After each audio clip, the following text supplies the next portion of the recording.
ঘৰত পালোহি হস্পিটেলৰ পৰা বহুত দেৰি হ'ল। ভাইটি যেতিয়া আকৌ শুই আছে, বহুত ভাগৰ লাগিলে, আমি বেজি দুটা ল'লোঁ। এইটো ভাইটিৰ, এইটো মোৰ ভাইটি। মই এনে কিবা এটা আনিবলৈ গৈছিলোঁ নহয়, এই খেলা বস্তুটো ৰখা ওলাই লওঁ, চৰি আনিলোঁ। এইটো হয়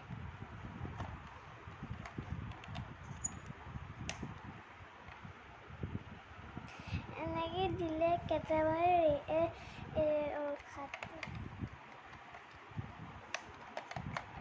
বেল দেখিছা, যেতিয়া কেতিয়াবা এইটো বেকা হৈ যায় আৰু এনেকৈ বাজি যাবলৈও পায়। সেইকাৰণে মই এনেকৈ চলাই দিয়া নাই। যেতিয়া ভাইটি উঠিব, তাৰপিছত এবাৰ যে বহুত দেৰি বিষাই আছিলে, বহুত কান্দি আছিলে, তাৰপিছত মই আহিলোঁ, শুই আছিলে মোৰ ধুনীয়াকৈ, বহুত ভাগৰ লাগিছে। Good bye guys. চুমা এটা দি মন যায়, বহুত কিউট।